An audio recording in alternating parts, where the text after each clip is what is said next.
Akhir riwayat dinasti Abbasiyah. Kekuasaan datang, lalu pergi.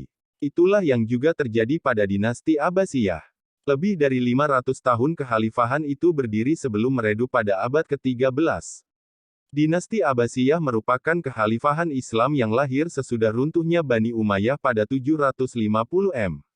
Selama lebih dari 5 abad, wangsa yang namanya merujuk pada Abbas bin Abdul Muthalib, paman Nabi Muhammad SAW, itu berkuasa. Dalam rentang masa tersebut, sebanyak 37 orang khalifah menjadi pemimpin. Sejarawan umumnya membagi masa Abbasiyah ke dalam 5 jangka waktu, yakni era kuatnya pengaruh Persia, dominasi Turki, rezim Bani Buwayhi, Bani Seljuk, dan fase disintegrasi. Periode pertama dimulai begitu kekuasaan dinasti Umayyah runtuh. Sang pendiri Daulah Abbasiyah, Abul Abbas bin Muhammad, memimpin pembersihan besar-besaran. Dalam tahun pertamanya sebagai penguasa, seluruh orang yang terkait dengan Bani Umayyah diburu dan lalu dibunuhnya. Masa kekuasaan Abul Abbas cukup singkat, hanya sekitar 4 tahun. Ia kemudian digantikan oleh saudaranya, Abu Ja'far Abdullah bin Muhammad. Di bawah pemerintahannya, stabilitas politik tercapai melalui jalan pertumpahan darah. Tokoh-tokoh yang dahulu dirangkulnya untuk meruntuhkan Umayyah, kini diperanginya satu per satu. Misalnya, kedua pamannya sendiri, yakni Abdullah bin Ali dan Salih bin Ali. Gubernur Suriah dan gubernur Mesir tersebut enggan membayat Abu Ja'far.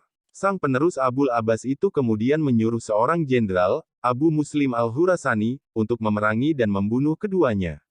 Sesudah tugasnya berhasil dilakukan, Abu Muslim justru dikhianati. Tokoh non-Arab Mawali, dari Persia itu dituding berambisi merebut kekuasaan. Pada 755, gubernur Khurasan ini pun dieksekusi mati. Stabilitas politik yang diidamkan Abu Ja'far pun tercapai. Sebagai khalifah, dirinya bergelar Al-Mansur. Untuk lebih memantapkan kekuasaannya, ia mendirikan kota baru sebagai pusat pemerintahan, yakni Baghdad, pada 767.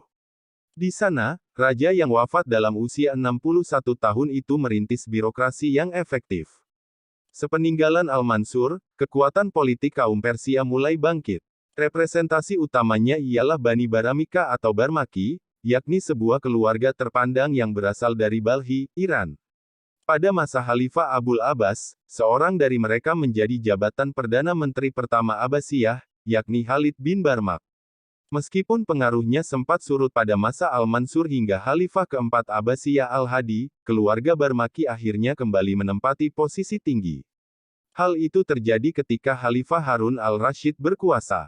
Putra Khalid bin Barmak, Yahya, diangkat menjadi Perdana Menteri Sang Sultan. Yahya bin Khalid lantas mengangkat anaknya sendiri, Ja'far, untuk menjadi wazir muda. Atas persetujuan Khalifah, anaknya yang lain, Fadil, menempati posisi sebagai gubernur Persia Barat dan lalu Khurasan. Inilah awal dari dominasi Persia di Abbasiyah. Selama 50 tahun, Bani Barmaki memiliki pengaruh sangat besar di lingkungan istana. Bahkan, seringkali persoalan-persoalan administrasi kenegaraan ditangani oleh keluarga non-Arab itu. Masuknya orang-orang Persia dalam mengontrol pemerintahan menjadi pembeda Abbasiyah dari Umayyah. Dahulu, dinasti yang berpusat di Damaskus itu cenderung Arab sentris sehingga mengeksklusi kaum non-Arab, termasuk Persia. Era keemasan Abbasiyah berlangsung hingga masa pemerintahan Khalifah Al-Mamun, 813-833. Sesudah itu, berbagai prahara politik kian hebat melanda istana. Penyebabnya, kini bertambah satu golongan non-Arab lagi yang ambisius. Mereka adalah orang-orang Turki. Dalam periode pertama, Abbasiyah dipimpin 9 khalifah dari masa ke masa, yakni sejak Abul Abbas 750-754 hingga Al-Watsiq Billah 842-847.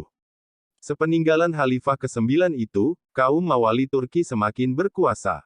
Tidak hanya menyingkirkan Mawali Persia, mereka pun mampu mengendalikan sosok-sosok yang bergelar khalifah. Itu bermula setidaknya sejak era sang pendahulu Al-Watsiq, Khalifah Al-Mutasi.